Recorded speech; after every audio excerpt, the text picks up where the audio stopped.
Bismillahirrahmanirrahim. Assalamualaikum warahmatullahi wabarakatuh. Ketemu sama saya lagi, kata Pak Ahmad. Kali ini kita bahas mengenai penelitian, oke ya. Nah, kalau kita bicara mengenai penelitian, tentu ada berbagai macam jenis penelitian, yaitu misalnya penelitian ada di kampus dan juga apa yang disebut dengan survei, gitu ya. Nah, kalau kita bahas mengenai survei, yang kadang-kadang orang lupa bahwa itu adalah bagian dari penelitian juga, dan tentu ada aspek keakuratan hasil survei tersebut. Nah, cuma nanti apa yang saya mau sampaikan adalah dua hal. Jadi apa faktor yang membuat hasil survei atau hasil penelitian itu bisa lebih dipercaya atau akurat, gitu ya. Karena kalau kita bicara penelitian atau survei, itu kan tingkat keyakinannya bukan sesuatu yang absolut, gitu ya, tapi suatu yang sifatnya relatif. Beda dengan agama ya. Kalau kita bicara mengenai apakah nanti ada hari pembalasan misalnya, apakah kita akan dimintakan pertanggungjawaban setelah kita meninggal, itu harus absolut.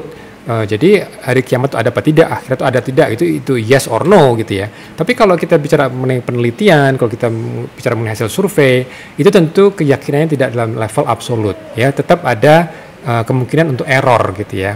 Nah, tapi kalau kita bicara keyakinan dalam hal meyakini hari pembalasan, ya itu nggak boleh ada ruang untuk error ya. Either kita harus yakin iya atau tidak, gitu ya. Oke, nah kira-kira apa sih dua faktor yang penting untuk kita bisa membuat kita menjadi lebih percaya kepada hasil, misalnya hasil penelitian atau hasil survei. Apalagi kalau sekarang kan zamannya pilpres ya, jadi ada banyak nih pertanyaan-pertanyaannya. Jadi yang pertama adalah terkait dengan jumlah sampel. Berapa banyak sampel penelitian yang dibutuhkan? Nah, ini biasanya kalau kita bicara mengenai penelitian ya. Nah, sekarang bagaimana dengan survei? Berapa banyak responden survei yang dibutuhkan?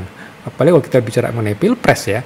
Mengenai pilpres itu kan melibatkan jutaan orang gitu. Nah, kalau kita bicara mengenai penelitian di level universitas, biasanya mahasiswa itu ya ketika presentasi hasil penelitiannya, di kesimpulan, nah ini yang paling umum ditemukan di kalangan para mahasiswa. Mahasiswa akan mengatakan begini, perlu penelitian lebih lanjut dengan jumlah sampel yang lebih banyak. Nah, ini jadi pertanyaannya tentu adalah kira-kira berapa banyak nih yang diperlukan, gitu ya. Nah, sementara kalau netizen menyikapi hasil survei, dia biasanya mengatakan seperti ini, saya tidak pernah disurvei, mana mungkin hasil survei yang cuma responden 1000 orang itu bisa dipercaya, gitu ya. Oke, nah jadi emang kembali ke pertanyaan utamanya adalah mengenai jumlah sampel. Berapa sih jumlah sampel atau responden yang diperlukan? Karena tentu kita mau mengetahui kenyataan atau fakta yang ada di dunia ini. Kalau kita bicara mengenai jumlah pasien, kita tahu ada jutaan pasien di luar sana. Apakah semuanya harus diteliti? Nah, lalu bagaimana dengan pilpres misalnya? Apakah kita bisa mengambil berapa banyak nih jumlah responden yang bisa diambil untuk mewakili? Nanti kira-kira kalau nanti hari H gitu ya penelitian tuh hasilnya sudah mewakili atau belum. Jadi ini memang jumlah itu memang tergantung pertanyaan penelitiannya apa gitu. Itu yang menjadi kunci. Tergantung pertanyaan penelitiannya apa. Nah, jadi kalau misalnya kita ambil contoh untuk penelitian gitu ya, penelitian obat misalnya. Berarti pertanyaannya adalah apakah ada perbedaan tingkat kesembuhan dengan terapi yang baru ini tentu dibandingkan terapi yang standar, yang konvensional gitu ya. Oke. Lalu kalau kita bicara mengenai survei, ya ini kan pertanyaannya untuk mendapatkan gambaran gitu ya. Jadi kalau seandainya nih pilpres dilakukan hari ini, itu berapa banyak sih orang yang akan memilih paslon tertentu gitu ya. Jadi pertanyaan apakah harus kita bertanya seluruh warga Indonesia atau kita bisa ambil sampling aja. Nah, saya pikir untuk menjelaskan atau menggambarkan ya mengenai jumlah sampel, saya akan gunakan analogi seperti tabung gas lawan kunci. Nah, tabung gas dan kunci. Jadi bagaimana nih analoginya? Jadi misalnya nih dalam penelitian kita kan biasa melakukan apa yang disebut dengan hipotesa. Ya, hipotesanya itu kita mau mengetahui tingkat perbedaan yang mau dibuktikan suatu penelitian. Itu namanya hipotesa. Oke. Nah, tinggal hipotesanya itu bunyinya seperti apa? Jadi kalau misalnya hipotesanya itu mengatakan perbedaan antara tingkat kesembuhan orang yang diterapi versus orang yang tidak diterapi itu besar perbedaannya. Jadi misalnya yang diterapi itu yang sembuh bisa 40%, sementara yang tidak diterapi cuma 20% misalnya gitu ya. Jadi relatif besar gitu ya. Nah, tentu ini adalah hipotesa kalau perbedaannya besar. Tapi kalau misalnya nih perbedaannya tipis, jadi seperti kunci kan nggak sebesar tabung gas kan. Jadi hipotesanya adalah oke, perbedaannya kecil gitu. Jadi misalnya kalau dia tidak diterapi mungkin yang sembuh 20%, tapi kalau diterapi dia mungkin bisa naik menjadi 25%. Berarti perbedaannya kecil. Nah, di sini ini tentu akan menyangkut berapa banyak pasien atau jumlah responden yang akan dinilai. Nah, coba kita lihat kalau misalnya yang mau kita lihat bahwa hipotesa kita yakin nih bahwa nanti perbedaannya akan besar, atau kalau kita bicara pilpres nih, kita yakin nih ketika pilpres diadakan besok misalnya gitu ya, atau hari ini, itu yang milih akan lebih 50% misalnya gitu. Itu kan gede kan, 50% dari warga Indonesia berapa tuh, 200 juta orang yang akan milih gitu ya, 50% akan lebih, 50% lebih itu akan milih paslon tertentu. Nah itu kan perbedaannya besar ya kan. Nah atau perbedaannya tipis nih, bahwa mungkin nggak bisa mencapai 50% dan antar kandidat itu cukup dekat. Nah ini kita harus mengira-ngira nih, ini hipotesanya yang mana gitu ya. Nah jadi kalau misalnya nih kita mau melihat, anggap saja nih tabung gas dan kuncinya itu tanda kutip tersembunyi, kita masih tidak tahu di mana lokasinya. Jadi misalnya hipotesa saya adalah dalam gudang itu ada tabung gas, atau hipotesanya di dalam gudang itu ada kunci yang saya cari. Nah, pertanyaannya untuk mencari tabung gas perbedaan yang besar dan untuk mencari kunci yang lebih kecil perbedaannya, kira-kira berapa lama sih waktu yang diperlukan? Ini gambarannya ya, kita lihat contohnya.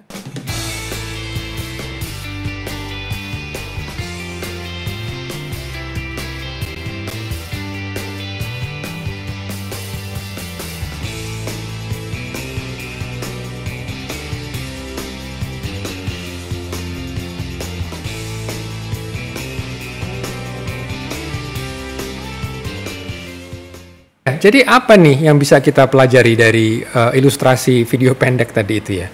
Jadi kalau kita mau menemukan yang besar, kita tidak perlu waktu yang lama kan? Cukup 3 detik sudah langsung nemu. Nah kalau misalnya nih, saya untuk meyakinkan saya nih, bahwa saya harus spending time 3 jam untuk menemukan tabung gas yang ada di gudang itu. Kira-kira apa kesannya? Itu kan silly kan? Artinya apa? Karena perbedaan yang mau kita lihat itu besar, maka kita nggak perlu sampel sampai atau jumlah yang sangat lama gitu ya. Nah jadi kalau misalnya kita kembali yang tadi itu, memang lamanya waktu itu bisa dianalogikan untuk jumlah sampel yang diperlukan ya. Jadi kalau misalnya ternyata sampelnya itu kecil, perbedaannya kecil gitu ya, ya tentu kita harus lebih banyak. Makanya sekarang saya mau tunjukin nih buat teman-teman mahasiswa nih bagaimana menghitung jumlah sampel gitu ya. Ini adalah contoh kalkulator online ya yang kita bisa gunakan untuk menghitung kira-kira berapa jumlah sampel yang diperlukan untuk betul-betul bisa membuktikan bahwa perbedaan yang kita duga, ya, yang kita hipotesakan, pernyataan kita itu adalah benar, gitu ya. Jadi di sini seperti standarnya ya, ini kalkulator ini mengasumsikan tingkat kepercayaan 95%. Nah ini statistical power. Jadi statistical power itu power yang kita yakini mampu mendeteksi perbedaan, gitu ya. Nah ini di set biasanya sekitar 80%. Jadi kalau misalnya nih kita punya 2 perbandingan 2 kelompok, misalnya kelompok tanpa obat ya, lalu dibandingkan dengan kelompok yang diobatin. Misalnya dengan kelompok yang tidak diobatin gitu ya, mungkin yang sembuh cuma sekitar 20%, misalnya gitu ya, 20%. Lalu kita pikir bahwa ternyata kalau diobati itu bisa naik gitu. Nah, naiknya itu berapa gitu kan? Itu harus ditetapkan dulu di awal. Makanya kan kita banyak melakukan studi kajian literatur segala macam, kita baca mekanisme, lalu kita bikin hipotesa. Dan itu nggak ada masalah kalau ternyata salah atau benar. Yang penting kita tetapkan dulu. Jadi tanpa diobati sekitar 20%, kalau misalnya dia diobati naik jadi berapa? Kalau misalnya kita pikir akan naik 2 kali lipat menjadi 40%, maka di sini kita tetapkan 40%, nanti akan nampak angkanya, yaitu sekitar 79 orang per kelompok harus kita rekrut, ya, untuk kita bisa pernah membuktikan. Makanya kalau 79 kali 2 ya berarti sekitar totalnya hampir 160 orang yang harus direkrut untuk melihat bahwa ternyata betul yang kelompok diobati itu nanti dia bisa sembuh 40%, sementara yang tidak diobati sekitar 20%. Nah kalau misalnya kita nggak gitu pede gitu ya, Mungkin kalau yang tanpa diobati sekitar 20%, kalau dia diobatin ya mungkin 25% lah ya. Jadi ini angkanya berubah menjadi 25%. Jadi perbedaannya berapa? 5%. Ketika perbedaannya kecil, maka tentu sampel yang diperlukan adalah banyak gitu ya. Kalau tadi kan 79 per kelompok, sekarang kita perlu hampir 1.100 orang per kelompok. Jadi totalnya sekitar 2.200 orang. Ya, jadi dari apa yang kita simulasikan dengan kalkulator online tadi itu, sebenarnya kan untuk lebih menunjukkan ya atau menghitung berapa banyak jumlah sampel penelitian yang diperlukan. Ketika misalnya mahasiswa mengatakan perlu lebih banyak, itu harusnya bisa dihitung gitu. Karena seperti tadi, misalnya untuk melihat perbedaan yang lumayan besar seperti tabung gas misalnya, kita mungkin nggak perlu banyak-banyak kan, sudah terbukti. Tapi kalau misalnya kita mau mencari kunci atau melihat perbedaan yang kecil, kita mungkin ada hitungan yang lebih besar. Seperti tadi misalnya diperlukan sekitar mungkin 1.000 orang per kelompok misalnya gitu. Tapi kan artinya bukan sejuta orang kan gitu. Jadi kalau misalnya kita sudah bisa membuktikan cukup dengan 1.000 orang, ya itu hanya buang-buang waktu dan tenaga dan biaya hanya untuk membuktikan suatu hal yang sama. Ini mengenai survei ini juga satu hal yang menarik ya. Ini ada tulisan dari Pak Syarifuddin Abdullah ya di Kompasiana, dia merekrap hasil survei ya dari hasil survei Pilpres dari berbagai lembaga survei. Nah, saya hanya menyoroti ini aja bahwa ternyata perbedaannya sekitar 20% ya antara misalnya paslon nomor 1, paslon nomor 2 itu sekitar 20-an persen atau mungkin 24%, sementara antara yang paslon 2 dengan paslon 3 sekitar 23%. Berapa banyak sih respondennya? Respondennya sekitar 1.000-an gitu ya. Nah, jadi artinya apa? Ketika ternyata perbedaan cukup besar gitu ya, secara prinsip kita nggak perlu mensurvei misalnya 100.000 penduduk Indonesia misalnya gitu ya, nggak perlu. Jadi dari sisi angka 1.000 sekian orang itu sudah lebih mencukupi. Cuma kan nanti memang pertanyaannya adalah memang dia ada teknologi, ada ilmunya ya. Ketika 1.000 orang itu direkrut, harusnya kan memang 1.000 orang tersebut yang sifatnya random gitu kan, yang acak gitu. Jangan sampai nanti merekrut di tempat tertentu misalnya yang kita sudah tahu sebelumnya di situ memang banyak banget nih orang-orang simpatisan paslon tertentu. Jadi emang harusnya betul-betul secara acak. Sekarang saya mau menunjukkan ada faktor kedua. Kalau tadi faktor pertama mengenai jumlah sampel yang diperlukan untuk direkrut ya, bagaimana kita bisa meningkatkan kepercayaan kita kepada hasil penelitian atau hasil survei. Yang pertama ya itu betul dilihat jumlah sampelnya, jumlah respondennya kira-kira sudah cukup mencukupi atau mewakili apa tidak gitu ya untuk membuktikan hipotesa kita. Nah, apa sih faktor keduanya? Faktor keduanya sebetulnya adalah apa yang disebut dengan disclosure. Jadi membuka apa? Dananya itu siapa yang membiayai penelitian. Nah, ini harusnya dipublikasikan. Siapa yang mendanai aktivitas penelitian tadi itu. Karena kalau misalnya kita penelitian tadi ya, jumlah pasien yang harus direkrut, kan ketahuan kan, kalau perbedaannya itu sangat besar gitu ya, kalau kita yakin perbedaannya sangat besar tingkat kesembuhannya gitu kan, nah berarti kita perlu tidak perlu mungkin jumlah yang banyak. Tapi kalau ternyata penambahnya hanya sekian bulan, hanya sekian hari misalnya gitu ya, tidak sampai sekian tahun gitu kan, nah berarti emang kita harus banyak yang kita rekrut jumlah pasiennya gitu ya. Nah berarti emang ketika makin banyak yang harus direkrut, makin banyak responden yang harus direkrut, kan kita harus tunjukkan siapa ini sponsornya gitu ya. Saya mau menunjukkan aja contoh hasil penelitian ini mengenai obat anti kanker paru ya. Nggak usah dihafalkan nama obatnya, hanya saja memang untuk kanker paru ini sulit pengobatannya ya. Beda dengan kanker yang lain ya. Kalau kanker yang lain seperti kanker tiroid gitu kan, atau kanker prostat misalnya, atau kanker yang sifatnya masih stadium 1, stadium 2, itu relatif mudah. Artinya masa hidup kesintasan pasien bisa lama. Tapi kalau kanker paru memang biasanya ditemukan di stadium lanjut sehingga emang sulit. Mungkin kurang dari 3 tahun sudah banyak yang meninggal ya, 90% mungkin sudah banyak yang meninggal. Nah tapi ketika ada inovasi nih obat-obat baru dan hasilnya dianggap bagus gitu ya, seperti di sini mereka melihat kesintasan dalam waktu 5 tahun ya. Untuk kanker paru kita nggak terbiasa mengukur 5 tahun ya. Kalau kanker payudara ya kita bisa bahkan ekspektasi 10 tahun kalau itu terapinya benar, stadium masih awal. Tapi kalau untuk kanker paru gitu ya, itu emang sulit gitu ya. Nah ini ada satu data yang menarik. Nah, tapi bagaimana ini bisa dipercaya apa tidak?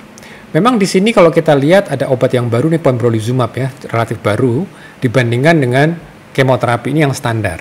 Ya, jadi di sini 50% pasien ya itu akan meninggal dalam 12 bulan ketika dia di kemoterapi. Sementara pasien kanker paru yang diberikan pembrolizumab itu sekitar 20 bulan akan meninggal. Jadi perbedaannya sekitar cukup besar ya, hampir 8 bulan gitu ya perbedaannya. Dan kalau kita lihat dari jumlah yang survive, yang masih hidup, kalau diberikan obat baru sekitar 21%, sementara yang diberikan kemoterapi sekitar mungkin 10% gitu ya. Nah, jadi memang secara konteks terapi kanker paru ini cukup bagus gitu. Nah, hanya saja apakah ini memang ada bias-bias tertentu, apakah mungkin nanti metodologinya ada kekeliruan apa tidak gitu kan. Maka di sini penting adanya disclosure ya. Harus disampaikan siapa penyandang dananya ya, obat ini siapa yang membuat. Nah, ternyata yang membuat kan adalah perusahaan dari Merck Sharp Dohme gitu ya. Nah, perusahaan ini itu wajib disebutkan dalam hasil penelitiannya sebagai penyandang dananya, dan bahkan peneliti utamanya pun juga harus di disclosure apakah dia pernah menerima honor misalnya. Seperti misalnya di sini peneliti utamanya adalah Prof. Gilberto de Castro Junior, maka dia ternyata memang menerima honorarium dari berbagai perusahaan farmasi, dan dia juga sebagai konsultan, dia juga mendapatkan akomodasi, hotel segala macam gitu ya, expenses itu dari banyak perusahaan farmasi. Nah, sebenarnya mendapatkan itu semua itu tidak salah. Jadi ketika seorang expert, seorang narasumber itu memberikan pandangannya gitu ya, itu dia berhak mendapatkan honorarium ya. Nah, kalau kita lihat tadi penelitian obat kanker, nah tentu kalau menurut hemat saya hasil-hasil survei Pilpres di mana itu juga bagian dari aktivitas penelitian, yaitu mestinya perlu dibuka juga. Siapa sih yang mendanai ini? Siapa sih yang mensponsori ini? Atau yang melakukan ini adalah misalnya BPS misalnya ya, Badan Statistik Nasional gitu ya. Jadi dia tanda kutip netral ya, dia ya betul-betul hanya menggali saja dari penduduk. Nah, itu nggak ada masalah, dan harus disebutkan yang melakukan adalah BPS misalnya gitu ya. Nah, Badan Pusat Statistik gitu kan. Nah, nanti kita bisa lihat juga rame-rame gitu kan, apakah BPS sudah melakukan teknik metodologi sudah benar apa tidak misalnya gitu. Nah, memang secara konsep survei itu sebetulnya penting ya. Survei ini penting terutama kalau kita mau mengukur dampak kebijakan publik gitu ya. Karena apa? Karena kalau kita ingat ya hadis Rasulullah SAW di mana bunyinya kullukum ra'in wa kullukum mas'ulun an ra'iyatih. Ya, jadi semua ini, setiap dari kalian ini adalah pemimpin, dan setiap pemimpin akan dimintai pertanggungjawaban atas kepemimpinannya. Hadis riwayat Muslim. Jadi bagaimana seorang pemimpin itu diukur kepemimpinannya ya adalah ketika dia berhasil ya mengelola atau menyelesaikan masalah rakyatnya gitu ya. Nah, pertanyaannya apakah masalah tersebut selesai apa tidak gitu ya. Misalnya masalah kesehatan ya, seperti misalnya nih penggunaan BPJS ya. BPJS ini kan cukup ambisius gitu ya, single payer misalnya, jadi semua itu ditanggung oleh satu entitas. Nah, dengan adanya BPJS ini apakah kualitas layanan kesehatannya makin bagus atau makin tidak? Karena kenyataannya juga tidak semua ditanggung oleh BPJS, ya kan? Nah, kalau seperti itu, apakah ada dampaknya? Bagaimana misalnya kesehatan pasien kanker? Karena tidak semua obat itu ditanggung oleh BPJS.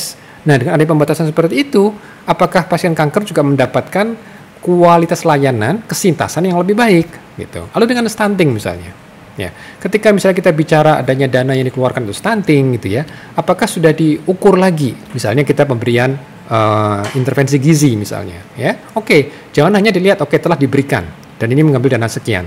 Pertanyaannya, mereka yang telah diberikan intervensi tersebut, apakah memang ada perbaikan, gitu kan? Nah, itu ada survei juga, harus ada diikuti juga bahwa anak-anak yang dulunya diberikan intervensi atau para ibu hamil diberikan intervensi, efektivitasnya berapa persen sih gitu kan, Sehingga nanti kita bisa ukur, oh ternyata ketika diberikan misalnya makanan atau asupan tambahan, ternyata tidak dimakan, tapi malah dijual gitu kan. Jadi artinya kan tidak mencapai intended consequences gitu. Jadi apa yang diharapkan justru tidak tercapai gitu. Makanya ini perlu hati-hati. Lalu bagaimana dengan ekonomi halal? Ya, ekonomi halal itu bukan cuma masalah singkatan aja gitu kan. Ketika itu sudah menjadi komitmen nasional misalnya gitu ya, kita harus lihat lagi apakah para pelaku usaha itu hanya sekedar melabeli saja gitu ya, apakah memang ada pertumbuhan ekonomi halal, apakah memang sudah mencapai seluruh aktivitas bisnis proses yang ada di Indonesia ini, apalagi kan kita bicara masyarakat muslim gitu kan. Nah itu apakah sudah sesuai dengan intended consequences-nya tadi itu. Nah, jadi rekan-rekan sekalian, mudah-mudahan apa yang saya sampaikan ini bisa bermanfaat, dan memang aktivitas penelitian itu bisa berbagai macam bentuk dan tujuan ya. Hanya saja tadi ya, bagaimana menghitung jumlah responden itu juga ada ilmunya, dan yang juga tidak kalah pentingnya adalah sumber pendanaannya. Karena apa? Kita tahu penelitian perlu dana. Semoga bermanfaat. Insya Allah ketemu sama saya lagi, kata Pak Ahmad. Assalamualaikum warahmatullahi wabarakatuh.